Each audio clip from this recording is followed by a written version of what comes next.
Hey there, guys. Welcome back to my channel. My name is David Feldman-Makrias, and today what I'm going to be talking about is how to handle clients when things are changing. So, oftentimes in digital marketing, things change, like literally all the time. It's funny. We have to constantly reinvent ourselves at the agency and be willing to be agile and learn new things. Now, with that presents a lot of challenges, standard operating procedures, knowing what to do, and running experiments. And one of the biggest challenges is being able to describe things that you're learning to your clients because you're not exactly sure what's going to work or what's not going to work.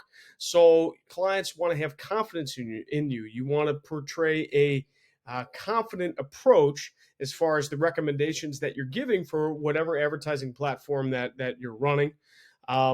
Excuse me. So that is a big challenge, and it's something that I still deal with all the time. A lot of it's by establishing trust and building confidence in the relationship over time by bringing results and showing up when you need to show up.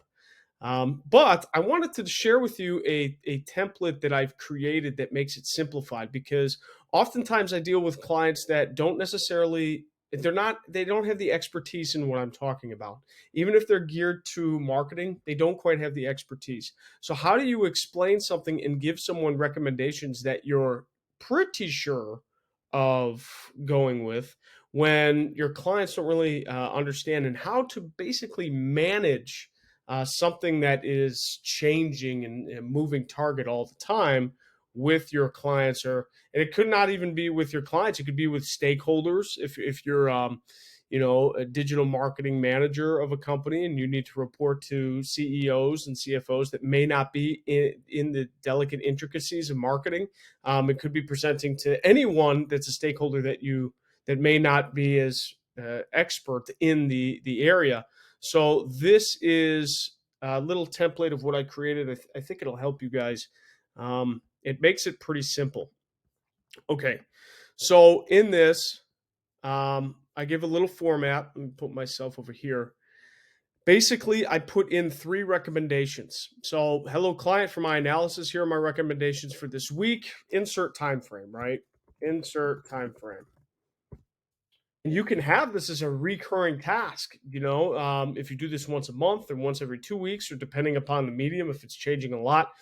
This specific example, as of September 14th, 2022, is geared towards Performance Max, which is a Google Ads type of campaign, replacing smart shopping and local store visits and promotions. So, what I found to be is it's a moving target. So, let me go through this. So, what I have is first the recommendation: decrease PMAX budget by 10 to 15%. I have impact, low to medium. What is it going to do towards the learning of the campaign? Low to medium. And then hypothesis. Decreasing budget will tell PMAX to optimize for best performance, thus increasing ROAS in the short term, which is a key performance indicator for the client. I'd rather control PMAX by budget rather than TROAS, because then it doesn't miss out on any new audiences. So I give a short, reasonable explanation of why that's my number one recommendation. Number 2, put a TROAS of 450%, impact high. Hypothesis: this will increase PMAX ROAS in the short term, but will limit the overall audience growth and may hinder performance long term. And that was one of the theories. That I have as well, because that's the obvious choice, but in this instance, it may not be the best choice. And number 3, add a shopping only asset group, impact medium. Hypothesis: this would allow us to segment PMAX to only target the shopping network rather than all the other Google networks, which are higher in the marketing funnel and don't lead to an immediate return. This would reset PMAX learning, so that's why we should test this once a decision is made about the other 2 options above. So that's a little format of what you can do as far as recommendations.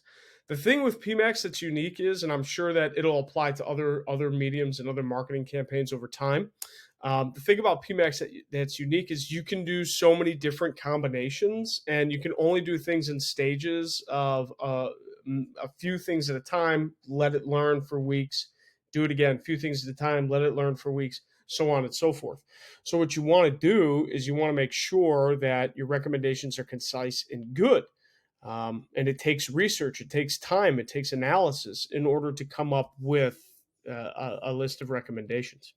So, and this breaks it down for clients, and it's nice because they can see exactly what you're doing. They can see that you're end goal oriented in mind, and it makes it simple by getting your top three. Because literally, I could put 20 recommendations in for Performance Max and just go, here you go, Mr. Client or Mrs. Client.